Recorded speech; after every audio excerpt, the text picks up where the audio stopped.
السلام علیکم ورحمۃ اللہ وبرکاتہ۔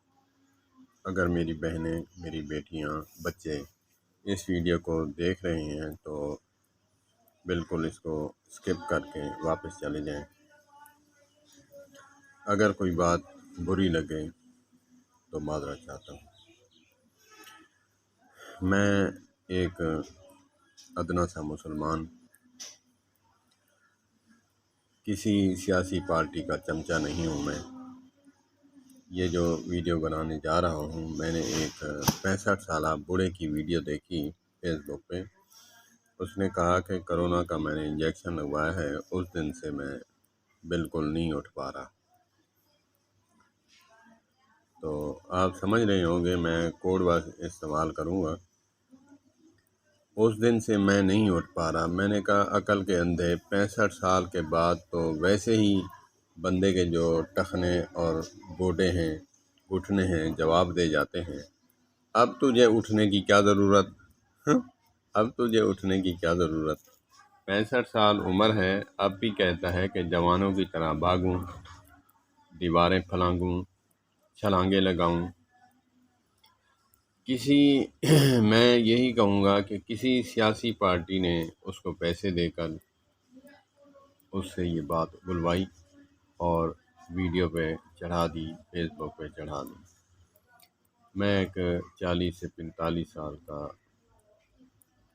بندہ، شادی شدہ ہوں، الحمدللہ، مریض بھی ہوں۔ دل کے 2 والو چینج بھی ہوئے ہیں اور فالج کا مریض بھی ہوں۔ لیکن میں نے انجیکشن لگوانے کے بعد تجربے کے طور پر،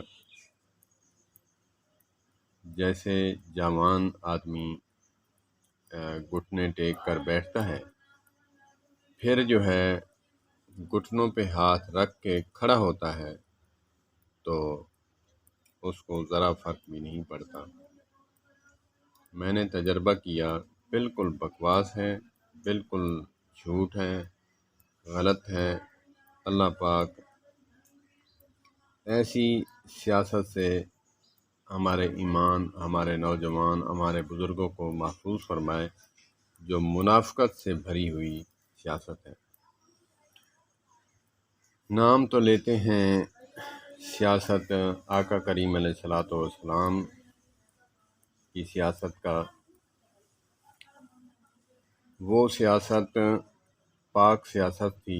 یہ سیاست منافقت سے بھری، نفرت سے بھری سیاست ہے۔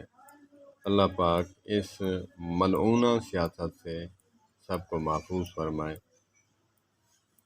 تو میں نے جو ویڈیو دیکھی بہت حیران ہوا۔ میں نے کہا دیکھیں، اب بندہ سیاسی تعصب اور نفرت میں کتنی انتہا تک درجے پر چلا جاتا ہے کہ اس بندے کو یہ بات یاد کروائی، دہروائی، یا جس کو قل ہو اللہ نہیں آتا وہ یہ بات کیسے رپیٹ کر سکتا ہے؟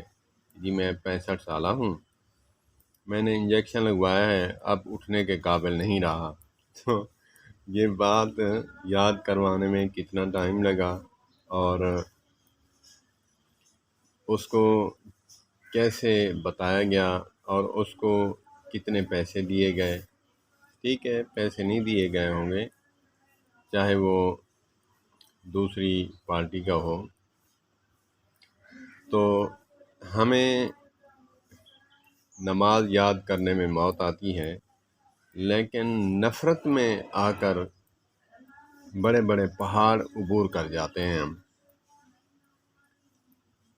تو ایسا کانفیڈنس جب وہ کہہ رہا تھا، میں نے کہا اللہ تجھے عقل عطا فرمائے، عقل نہیں تو تجھے ہدایت عطا فرمائے کہ کیسی بات تو نے کر دی۔ علماء نے بھی اس بات کو مانا ہے کہ حکومت جو پالیسی نکالے اور وہ کہے کہ یہ انجیکشن یا ویکسین سب نے لگوانی ہے تو وہ خلیفہ وقت کی اطاعت کریں گے، لازمی ہے کہ وہ لگوائیں۔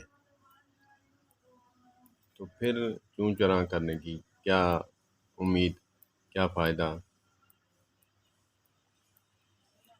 اللہ پاک ہمیں ایز اے مسلمان بننے کی توفیق عطا فرمائے، ہمیں مسلمان اشرف المخلوقات بن کر رہنے کی توفیق عطا فرمائے، اللہ پاک اس منافقت والی سیاست سے محفوظ فرمائے۔ والسلام علیکم ورحمۃ اللہ۔